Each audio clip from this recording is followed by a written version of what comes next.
Well, hi everyone, welcome back to the Music Chap channel. And here we are today to talk to you about dinosaurs in the music industry.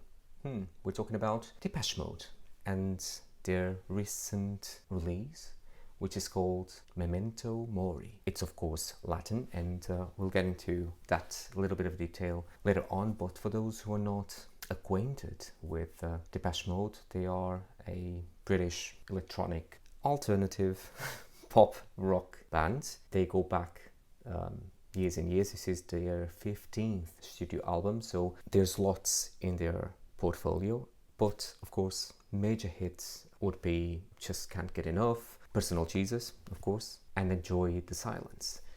Possibly these would be the most recognizable Depeche Mode songs. And the band is now down to two members, Dave and Martin. So this Memento Mori album was released after Andy Fletcher's death in 2022, and one can say that this is a suitable name for a record which has a recurrent theme of death and loss. But yes, as for the title of the album, Memento Mori, it's Latin, as I said, to remember you must die. So as you can imagine, this is a profound and intense reflection of life in general and death as well. It is a strong record, a strong attempt of the band to reflect on these topics and try to put them in songs that really translate the feelings that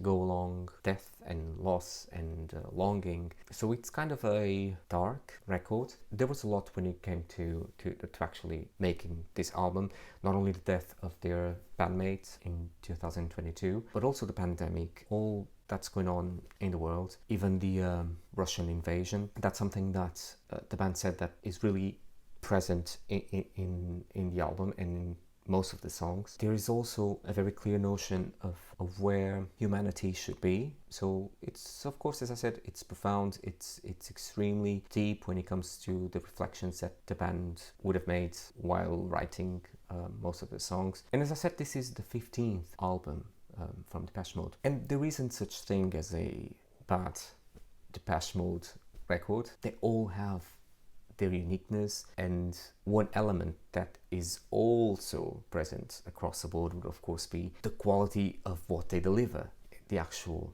performance, the actual choices in studio, and the way that they are able to make all the synths put together sound amazing and make them work at the right time. There's a lot of synths, of course, but I feel like this record is leap when it comes to the most recent ones. It's a much better effort. It's more rounded. Production is of course amazing, and the songs, there are really good songs in it, even though the tone is also a bit dark, miserable, and a bit dramatic, to say the least. When you listen to this record, it's not like full of bangers, like you listen to the first, second, third track and you're like, oh, what a great song, here's another one. That's not what's going to happen when you listen to it.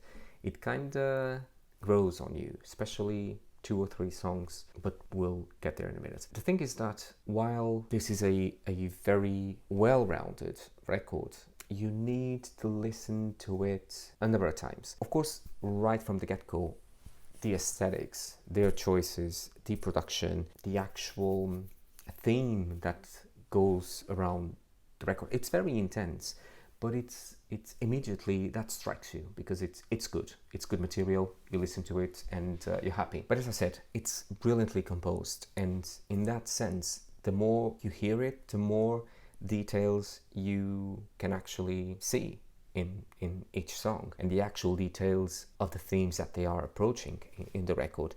There is a lot of chaos, there is a lot of confusion, there is a lot of faith as well, there is a lot of love, I would imagine, but the tone is of introspection and darkness. But one thing I must say, and while these songs, especially 2 or 3, they grow on you and they are really good songs, I feel like there's something missing, like a personal Jesus of 2023. And when you look back, even Personal Jesus went around the same logic and the same themes. But yes, I feel like in this record, something more in your face, more catchy would be needed to round up the record and to make it a 2023 hit, basically. But I feel like, of course, Depeche Mode fans will definitely not be disappointed. If you are a fan of the band, you will really feel like this is something that you needed as a fan, that you will enjoy for sure. And I must say, this is definitely the band's best work in the last 20 years or so. So fans will definitely be pleased. If you're not too into the band's work or not a huge fan of their past hits, still give it a listen. And I can tell you which songs to listen to first, which would be my favorites. And those are Ghosts Again, Speak to Me, and People Are Good, which they aren't, basically. But listen to these three songs. As for less favorite tracks, I would say Caroline's Monkey and also Before We Drown. I guess these two aren't up there in terms of quality and creativity, maybe. So yes, this is definitely one that you should listen to. Give it a go, put it on your playlist, and as usual, just let me know what you think about it. So that's it for this Memento Mori album. So thanks very much again for watching, and I will see you next time. Thank you. Peace.